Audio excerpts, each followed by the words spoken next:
TV Batuíra Portugal, para lá do amanhã.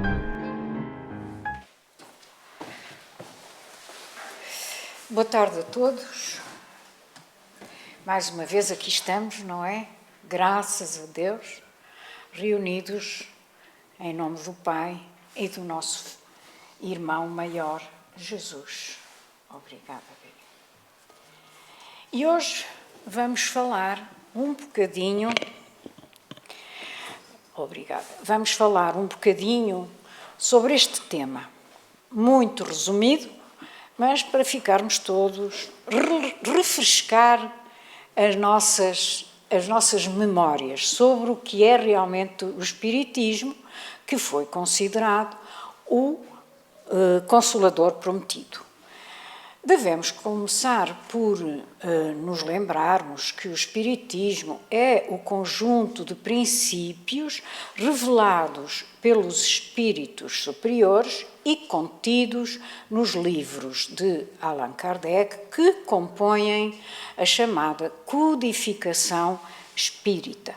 Também tem um nome, algumas vezes, alguns autores dão-lhe o nome de Pentateuco Espírita ou Kardeciano. Tem estes três nomes: Codificação Espírita, Pentateuco Espírita ou Pentateuco Kardeciano. Mas o Espiritismo, além de ser constituído pelas 5 obras básicas, aí está outro nome também usado, pelos livros que Kardec codificou, ou seja, organizou, é também e principalmente o Consolador prometido por Jesus quando esteve encarnado na Terra e que foi revelado na altura de vida, quando a humanidade já se encontrava preparada para receber esses ensinamentos, ou seja, a partir de 18 de abril de 1857. O que é que fez então o Espiritismo? Veio recordar e complementar o que Jesus ensinou e revelar-nos conceitos novos também e mais profundos a respeito de Deus, do universo, dos homens, dos espíritos e das leis que regulam a nossa vida. Revela ainda de onde somos, quem somos, de onde viemos, para onde é que vamos e qual é o objetivo da nossa existência aqui e, muito importante para nós, qual é a razão da dor e do sofrimento. Por outro lado, o Evangelho de João, no capítulo 14, versículos 15 a 17 e também versículo 26, diz-nos que Jesus lhes anunciou a eles, aos apóstolos, a vinda posterior de um Consolador. E ele diz assim: se me amais, guardai os meus mandamentos, e eu rogarei ao Pai, e ele enviará outro Consolador, a fim de que fique eternamente convosco. O Espírito de verdade, que o mundo não pode receber, porque não o vê, nem o conhece. Mas o Consolador, que meu Pai enviará em meu nome, vos ensinará todas as coisas e vos fará recordar tudo o que vos tenho dito. E foi durante a última ceia que Jesus se despediu dos discípulos e lhes anunciou a vinda do Consolador. E, portanto, é este mesmo Consolador que Kardec, 1857 anos depois, nos apresenta através desta abençoada doutrina e ao qual, aliás, é dedicado um capítulo inteiro no Evangelho segundo o Espiritismo, o capítulo 6º, que tem mesmo o nome Cristo Consolador, e que está dirigido aos nossos espíritos imortais, todo o capítulo. Portanto, o que é que fez o Espiritismo? Veio apenas e só abrir-nos, e é importantíssimo, este apenas e só é extraordinariamente importante, veio abrir-nos os olhos e os ouvidos, visto que fala sem alegorias e levanta o véu que tinha sido intencionalmente lançado sobre certos mistérios. Além disso, oh meu Deus, está-me a ir para onde não quer ficar onde deve. Além disso, também o Espiritismo mostra, como nos diz precisamente no capítulo 6º, de que eu já vos falei agora mesmo, e aqui volta a estar, eu trago um bocadinho, que diz que o Espiritismo mostra quais são os objetivos dos sofrimentos, apontando-os como crises salutares que produzem a cura e como meio de depuração que garante a felicidade nas existências futuras. Dá uma fé inabalável no futuro e a dúvida pungente já não se apodera da alma. Então, como é que podemos definir o Espiritismo ou doutrina espírita? Allan Kardec, no preâmbulo do livro O que é o Espiritismo, publicado em 1859, diz-nos que é uma ciência que trata da natureza, origem e destino dos espíritos, bem como das suas relações com o mundo corporal, e que está dividido em 3 aspectos: ciência, filosofia e religião. A ciência espírita mostra a face oculta da realidade, levanta o véu sobre os fenómenos espirituais e diz-nos que esses mesmos fenómenos são normais, não são sobrenaturais, nem são miraculosos, são normais. A filosofia espírita é o resultado da aplicação da ciência e da conseguinte análise e estudo dos resultados obtidos. E, finalmente, a religião espírita. Ela segue os ensinamentos de Jesus como roteiro de vida e da mais elevada moralidade, apoiando-se nas provas científicas e na filosofia resultante dessas provas. E uma das suas premissas fundamentais é esta: dai de graça o que de graça recebestes. E o Espiritismo também não usa altares, imagens, velas, incenso, amuletos ou quaisquer outros rituais. E respeita, além disso, todas as religiões e doutrinas, dando valor a todos os esforços que se fazem para a prática do bem e para a convivência fraternal entre todos os homens. A sua base é o Livro dos Espíritos, cuja primeira edição, como já vos disse, foi lançada no dia 18 de abril de 1857 em Paris e que estava dividido apenas em 3 partes, hoje são 4, e continha 501 perguntas. Em 1860, no mês de março, sai a segunda e definitiva edição do Livro dos Espíritos, já com as 1018 ou 1019 perguntas e dividido, como já vos disse, em 4 partes. Porquê é que eu estou a falar de 1018 e de 1019? Porque há edições em que só tem 1018 perguntas, porque juntaram numa das últimas perguntas do Livro dos Espíritos 2 perguntas na mesma, ou seja, E por isso fez com que ficassem com 1018 perguntas, embora aquilo que Kardec tinha nas 1019 continua nas 1018. Só que em vez de ser em duas perguntas separadas, juntaram as duas perguntas. Daí dizermos que são 1018 ou 1019. A nossa edição tem as 1019 originais. No seu prefácio do Livro dos Espíritos, Kardec afirma o seguinte, que este livro foi escrito por ordem e através dos ditados dos espíritos superiores. Nada contém que não seja a expressão do pensamento deles e que não tenha sido por eles examinado.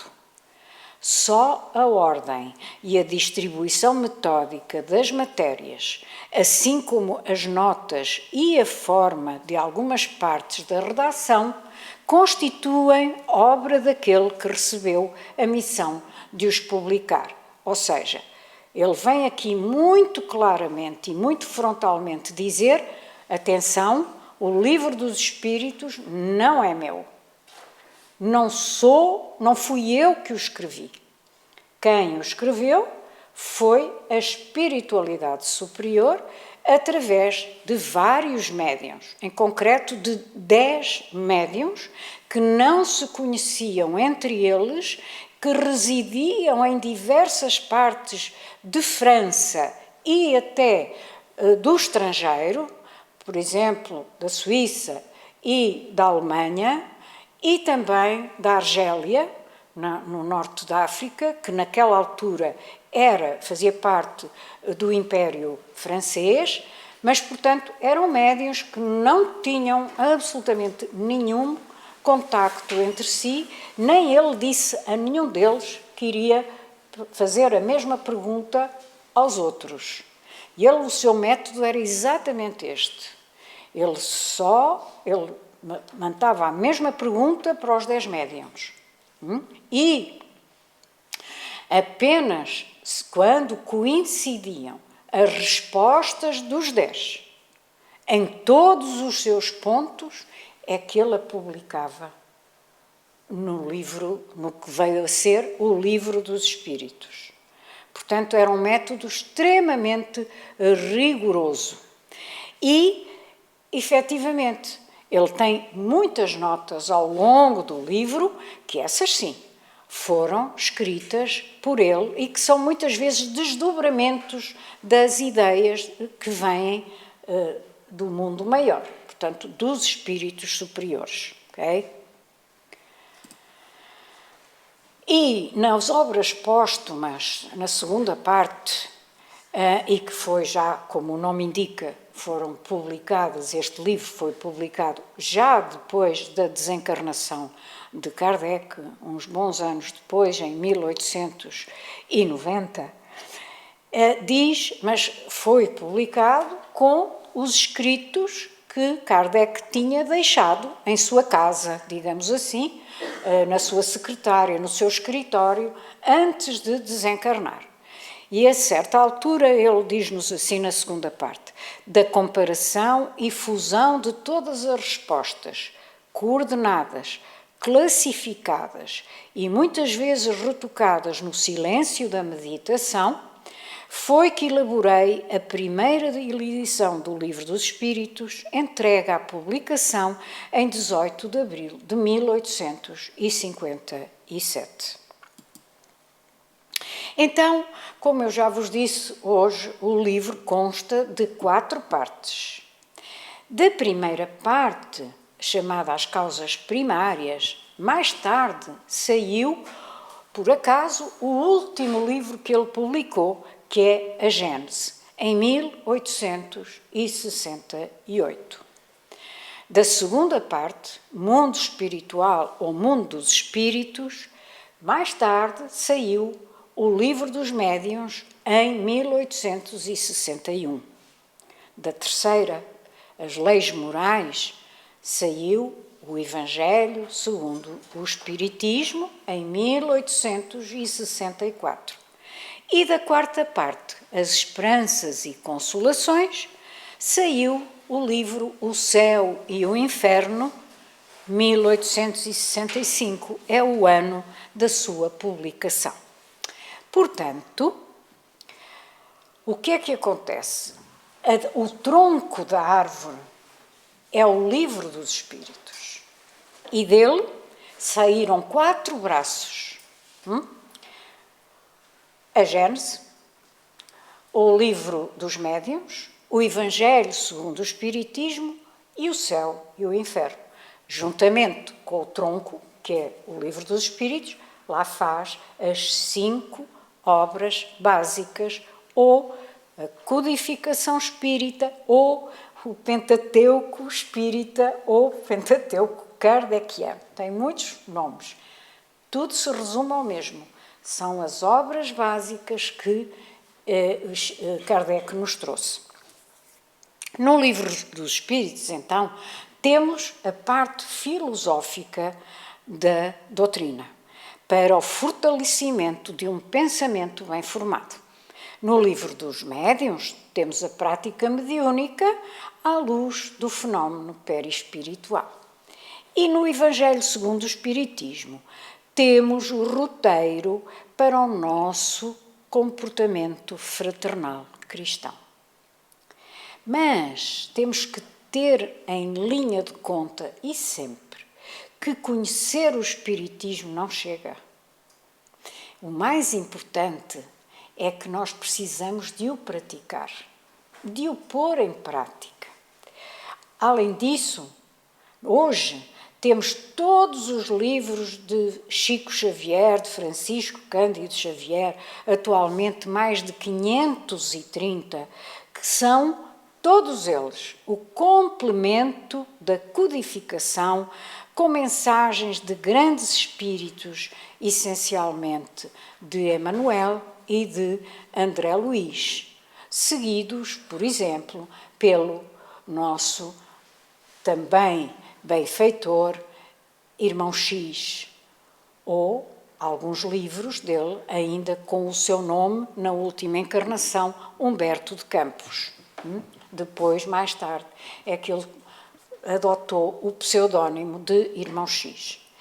E no livro O Consolador, que é um livro que foi editado em 1939, que é de perguntas e respostas, a que o benfeitor Emmanuel respondeu a todas as perguntas que vêm no livro.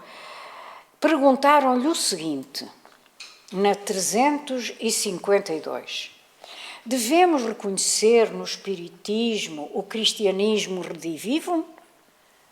E o que é que ele respondeu? O que aí está? O Espiritismo evangélico é o Consolador prometido por Jesus, que pela voz dos seres redimidos espalham as luzes divinas por toda a terra, restabelecendo a verdade e levantando o véu que cobre os ensinamentos na sua feição de cristianismo redivivo, ou seja, cristianismo restaurado, a fim de que os homens despertem para a era grandiosa da compreensão espiritual com Cristo. E na pergunta seguinte deste mesmo livro, na 353, ele vai nos dizer o seguinte, que revive os... Eu não vos digo. Ai, ai. Então é assim, na 353, deixem-me cá ver, que parece-me exatamente, na 353 foi perguntado, o Espiritismo veio ao mundo para substituir as outras crenças? E a resposta foi, o Consolador, tal como Jesus, terá de afirmar igualmente, eu não vim destruir a lei. O Espiritismo não pode ter a pretensão de exterminar as outras crenças. Reparem o que ele diz agora. Não tem a pretensão de exterminar as outras crenças, porque as outras crenças são parcelas da verdade que a sua doutrina, a doutrina dessa outra crença, representa. Agora, o Espiritismo tem, isso sim, a pretensão de trabalhar para as transformar e levando-lhes as concepções antigas para o clarão da verdade imortal. Olhem que interessante. E ele continua dizendo, e tens que ver isto. Talvez tens razão. Ok, obrigada. A missão do Consolador tem que se verificar junto das almas e não ao lado das gloríolas efêmeras dos triunfos materiais. Esclarecendo o erro religioso, onde quer que se encontre, e revelando a verdadeira luz pelos atos e pelos ensinamentos, o espírita sincero, enriquecendo os valores da fé, representa o operário da regeneração do templo do Senhor, onde os homens se agrupam em vários departamentos, ante altares diversos, mas onde existe um só mestre, que é Jesus Cristo. Logo, o Espiritismo vem reviver os ensinamentos do Mestre, presida à sua chegada o Espírito da Verdade. Com o Espiritismo vem a compreensão dos direitos e responsabilidades de cada um de nós, e aquilo que antes parecia ser um injustificável abandono do Pai, de Deus, fica esclarecido. O que não se ajustava à razão transforma-se numa clara compreensão da justiça divina, e o homem deve lutar consigo próprio para vencer as suas imperfeições morais. Então, o Espiritismo também nos vem apresentar Jesus como um Filho de Deus, tal como nós, criado exatamente como nós, mas somos todos, e sabemos-lo, espíritos imortais. E a diferença de Jesus para conosco é que ele fez também, igualmente, a sua evolução em mundos materiais, mas hoje já se encontra, desde o início da Terra, há 4 bilhões e 500 milhões de anos, ele já se encontra muitíssimo acima de nós, visto que é já um espírito puro, e também o Espiritismo vem esclarecer como é que podemos imitá-lo, porque ele veio para nos guiar e para nos servir de modelo, tal como disseram os espíritos instrutores a Kardec. Então, o nosso fito, aquilo para que estamos destinados é sermos espíritos puros, como Jesus já o é. E o Evangelho é o código divino e mais seguro para nós seguirmos as pegadas de Jesus. No Livro dos Espíritos, Kardec perguntou aos espíritos sábios e instrutores, na 625, qual é o tipo mais perfeito que Deus ofereceu ao homem para lhe servir de guia e modelo? E a resposta foi só aquela: Jesus. E aqui, lá está, vem uma nota de Kardec que vai desdobrar, no fundo, a resposta que foi dada pela espiritualidade, dizendo que Jesus é para o homem o tipo de perfeição moral a que pode aspirar a humanidade terrena. Deus nos ofereceu como o mais perfeito modelo, e a doutrina que ele ensinou é a mais pura expressão da sua lei, porque ele foi o ser mais puro que já pisou a terra. Quanto a ser o Consolador prometido, que nos dá conhecimento João Evangelista, Diz-nos o nosso Evangelho segundo o Espiritismo o seguinte. Outra vez voltamos ao capítulo 6, ao ponto 4. Assim, o Espiritismo realiza o que Jesus disse do Consolador prometido. Conhecimento das coisas, fazendo com que o homem saiba de onde vem, para onde vai e porque é que está na terra. Atrai para os verdadeiros princípios da lei de Deus e consola pela fé e pela esperança.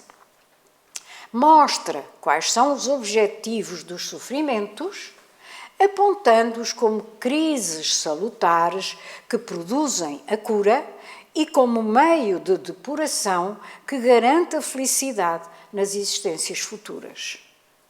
O Espiritismo dá uma fé inabalável no futuro e a dúvida pungente não mais se apodera da alma. Ora, para nós, espíritos ainda muito inferiores, porque ainda o somos, estamos no início da nossa evolução espiritual, é muito difícil ainda para quem não estuda com profundidade os ensinamentos do Espiritismo, a dizer-nos que a dor e o sofrimento são objetivos que nós devemos ter na nossa vida, que os devemos passar. São objetivos salutares e que os devemos passar com a maior das resignações, da paciência, porque é para nosso próprio bem e porque esses mesmos sofrimentos têm origem ou no nosso passado desta mesma existência ou em existências anteriores. E vamos falar um pouco mais à frente da lei de causa e efeito, não é?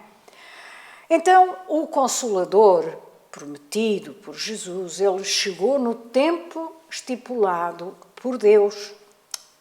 Perdão, não é por Deus, também é por Deus, mas no tempo estipulado por Jesus, quando já era efetivamente uma necessidade para a humanidade que ele viesse, porque os homens já estavam preparados para compreenderem aquilo que Cristo só pode dizer por palavras ou por meias palavras. E o Evangelho segundo o Espiritismo diz-nos logo no início que, assim como Cristo disse, não vim destruir a lei, mas cumpri-la, também o Espiritismo diz, não venho destruir a lei, mas dar-lhe execução.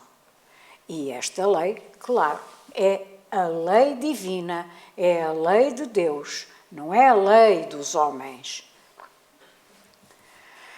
Então, isto significa o quê? Significa que o Espiritismo esclarece sobre vários pontos importantíssimos para a nossa evolução, para o nosso progresso espiritual.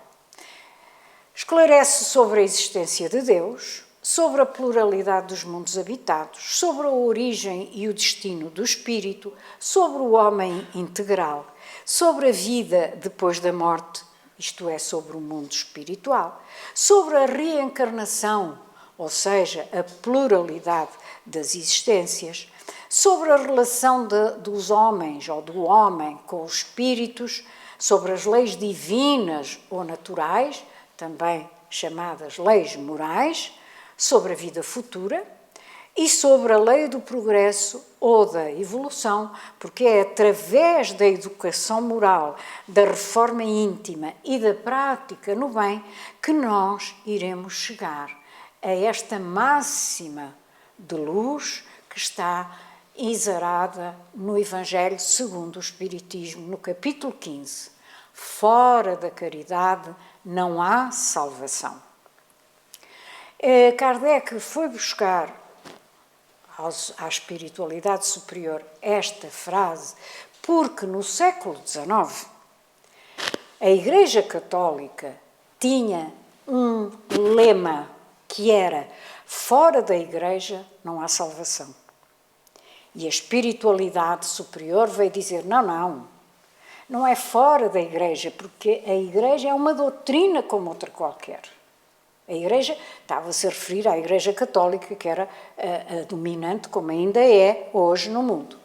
E a espiritualidade superior veio dizer, não é em nenhuma igreja que está a salvação, mas sim na caridade. Na caridade que cada um de nós faça. Aí sim é que está a salvação.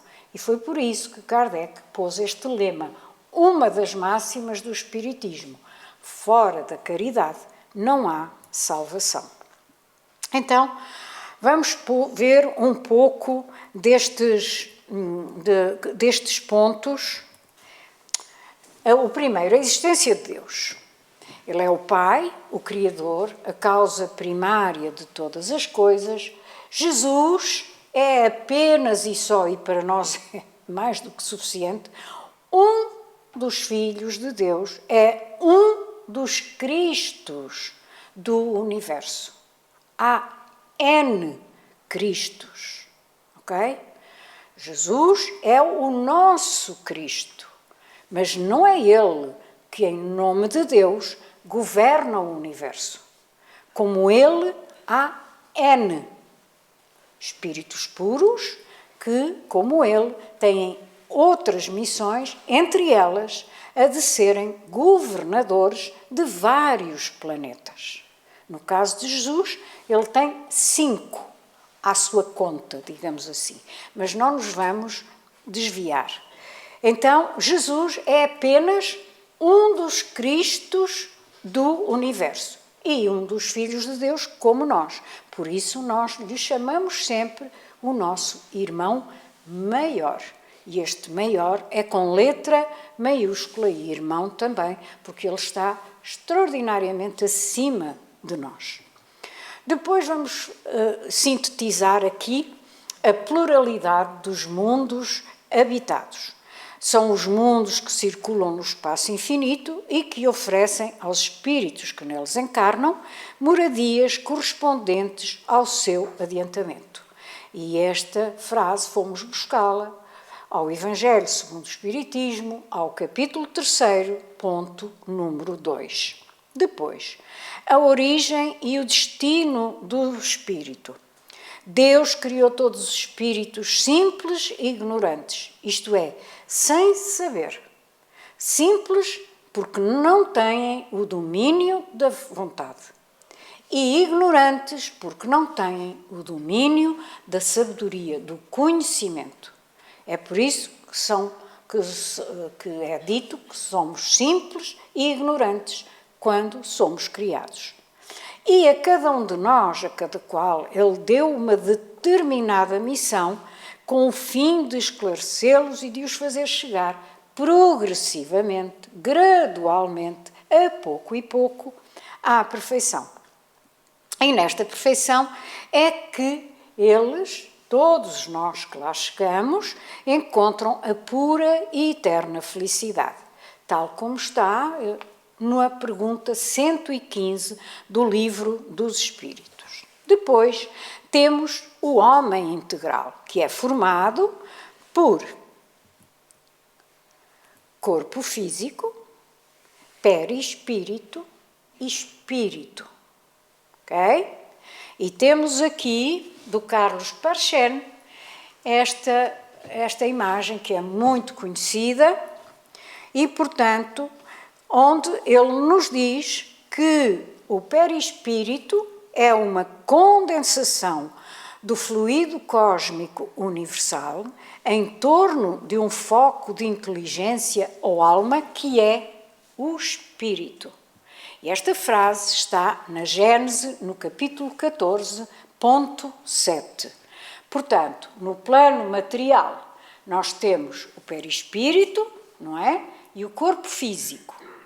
No plano espiritual, quando voltamos para a nossa verdadeira casa, nós temos só perispírito e espírito. Ok?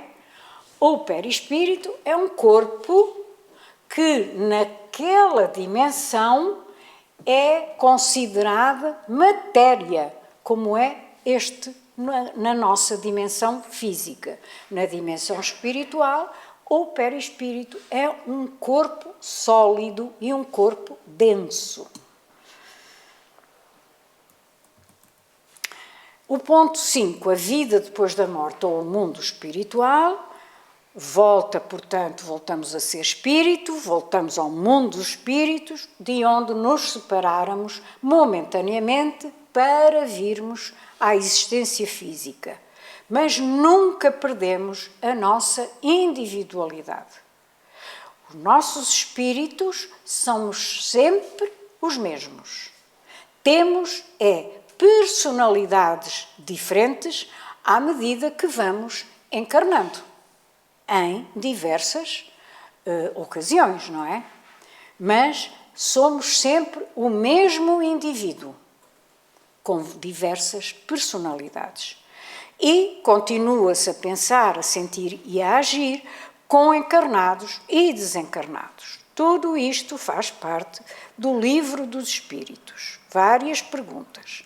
A reencarnação.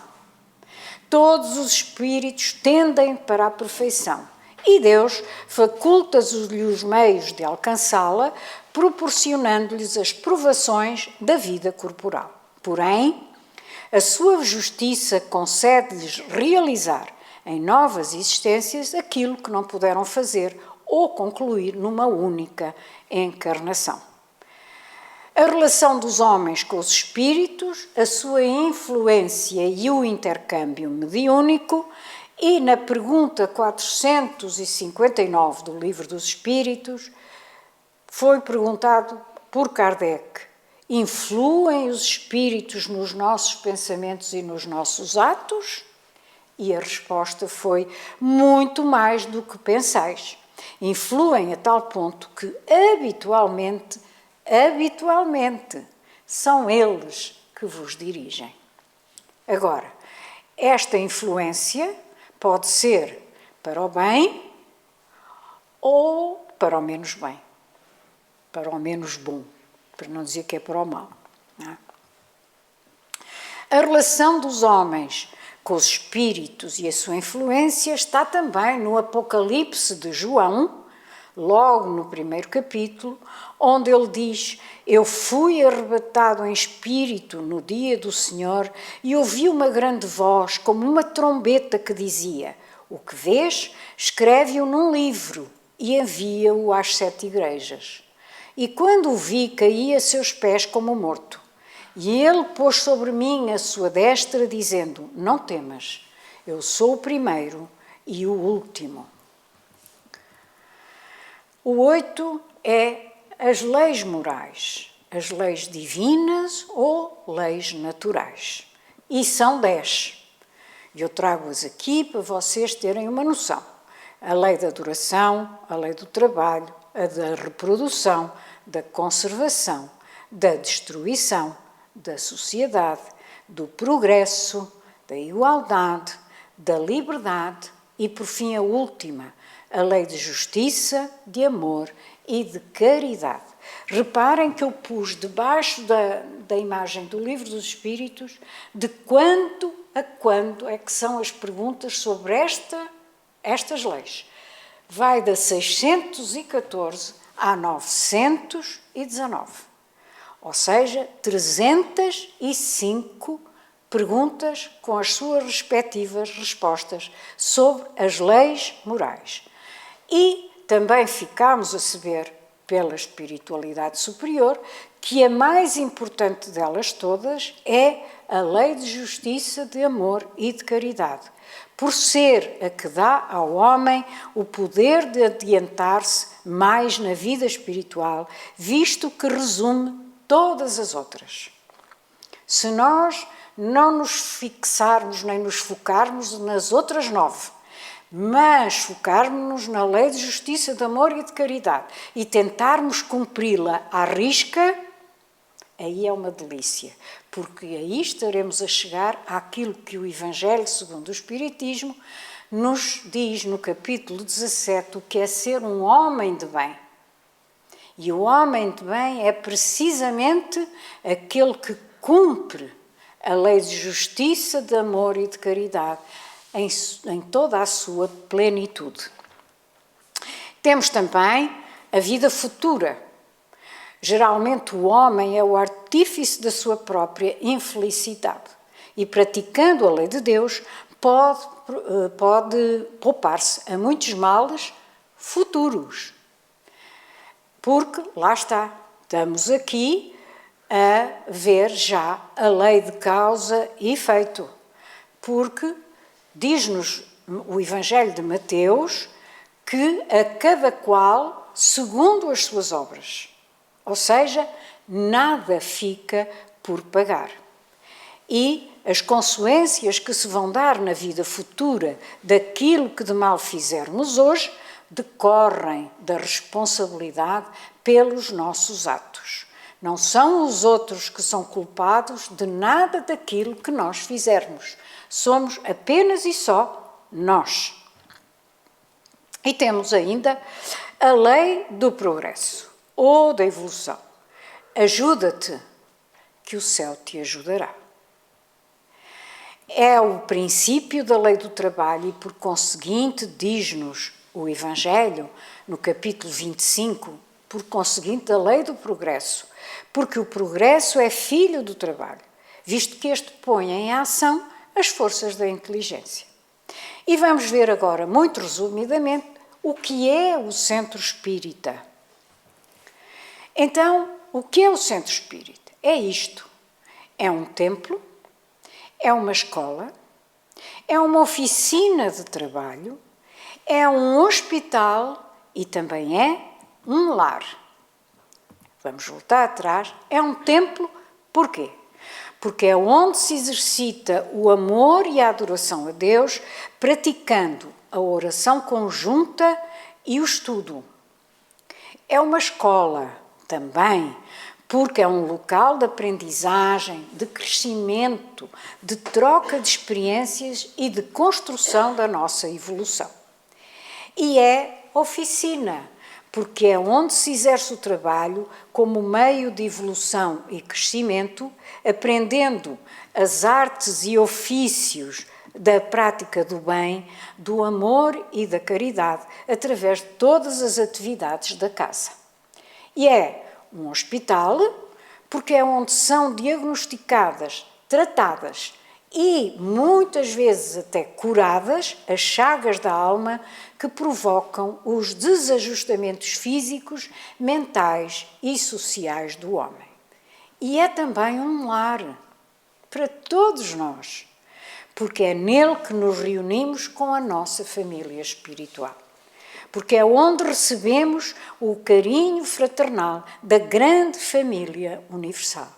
É, portanto, um abrigo e um porto seguro.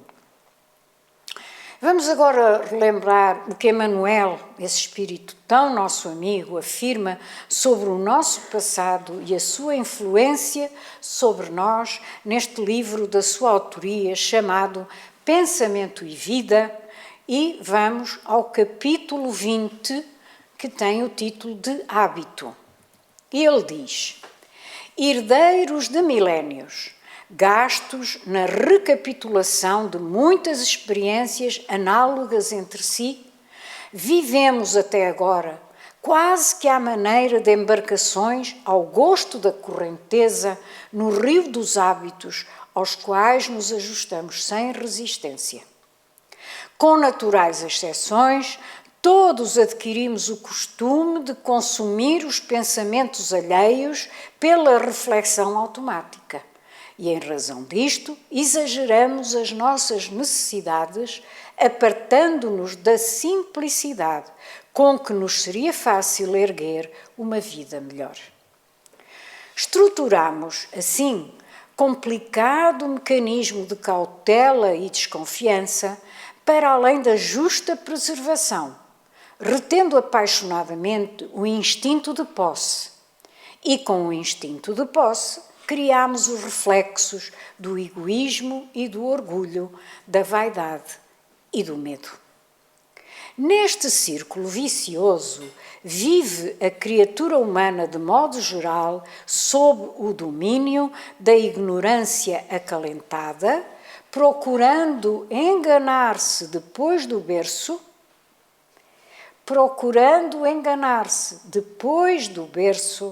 para desenganar-se depois do túmulo, aprisionada ao binómio ilusão-desilusão, em que despende longos séculos, começando e recomeçando a senda em que lhe cabe avançar. Reparem, aprisionada ao binómio ilusão-desilusão, em que despende, em que gasta longos séculos, em que temos gasto longos séculos, para recomeçarmos sempre ou quase sempre do mesmo ponto onde deixamos a existência anterior.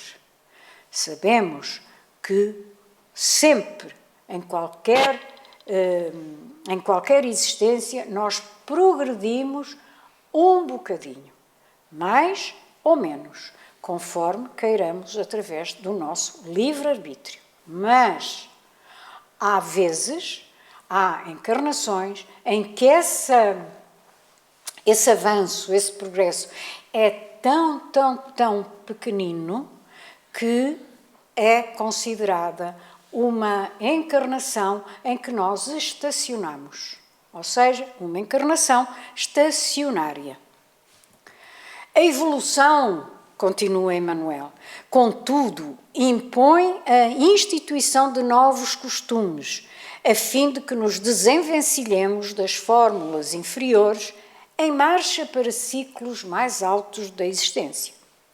É por este motivo que vemos no Cristo, divino marco da renovação humana, todo um programa de transformações viscerais do espírito. Contra o uso da condenação metódica, oferece a prática do perdão. À tradição da raça, opõe o fundamento da fraternidade legítima. No abandono à tristeza e ao desânimo nas horas difíceis, traz a noção das bem-aventuranças eternas para os aflitos que sabem esperar e para os justos que sabem sofrer. Toda a passagem do Senhor entre os homens, desde a manjedoura, que estabelece o hábito da simplicidade, até à cruz afrontosa, que cria o hábito da serenidade e da paciência, o apóstolo de Jesus é resplandecente conjunto de reflexos do caminho celestial para a redenção do caminho humano. Somente adotando a bondade e o entendimento, com a obrigação de educar-nos e com o dever de servir, e este servir é servir ao nosso próximo, é evidente, como hábitos automáticos nos alicerces de cada dia, colaborando para a segurança e felicidade de todos, ainda mesmo à custa do nosso sacrifício, é que refletiremos em nós a verdadeira felicidade, por estarmos nutrindo o verdadeiro bem. E vamos ver então agora o que é que nos diz Paulo Apóstolo, no capítulo 15, sobre este tema. Meus amigos, agradecei a Deus o ter permitido que pudesseis gozar da luz do Espiritismo. Não é que somente os que a possuem tenham de ser salvos, é que, ajudando-vos a compreender os ensinamentos de Cristo, ela faz de vós melhores cristãos. E é isso que nós pretendemos. E como está na hora, vamos passar à frente e vamos acabar com este do livro Doutrina e Aplicação. Exatamente. Vamos lá ver. O que é que o benfeitor Emmanuel nos diz neste livro? Irmãos, Lembremo-nos sempre de que o espiritismo, visto, pode ser somente fenómeno. Ou seja, visto, estamos a falar da mediunidade. Ouvido, pode ser apenas consolo. Vitorioso, pode ser somente festividade. Estudado, pode ser apenas escola. Discutido, pode ser somente sectarismo. Interpretado, pode ser apenas teoria. Divulgado, pode ser somente movimentação. Sistematizado, pode ser apenas filosofia. Observado, pode ser somente ciência. Meditado, pode ser apenas doutrina. Sentido, pode ser somente crença. Não nos esqueçamos, porém, de que o espiritismo aplicado é vida eterna, com eterna libertação. A codificação trouxe ao mundo uma chave gloriosa cuja utilidade se adapta a numerosas portas. Escolhamos o caminho da aplicação. Trabalho, solidariedade e tolerância. E, de coração elevado a Jesus, não temos por agora divisa mais nobre a recordar. Viver na fé consoladora. O Espiritismo é sol. Brilhai na sua luz. E com estas palavras de Emmanuel, vamos terminar, agradecendo a vossa presença e desejando-vos muita paz.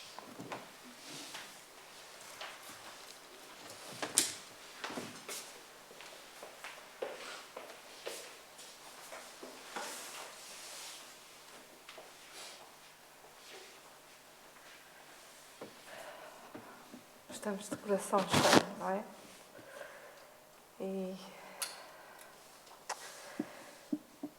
E vamos dirigir ao nosso irmão maior e ao Pai, com o nosso coração transbordando de gratidão pela oportunidade que o Pai, no seu amor imenso, ofertou a toda a humanidade. Nós, esta geração, as anteriores e as que se hão de seguir, terão todas as oportunidades para alcançarmos a felicidade. Como disse a Rosarinho, todas as dificuldades são as nossas mestras para que cada um, a seu tempo e no seu entendimento, possamos progredir. E com esta chave tão valiosa que foi entregue à humanidade, disponhamos-nos a abrir a porta do nosso coração para que aos poucos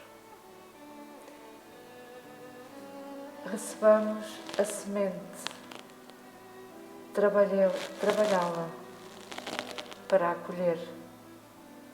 E essa colheita é individual, é de cada um.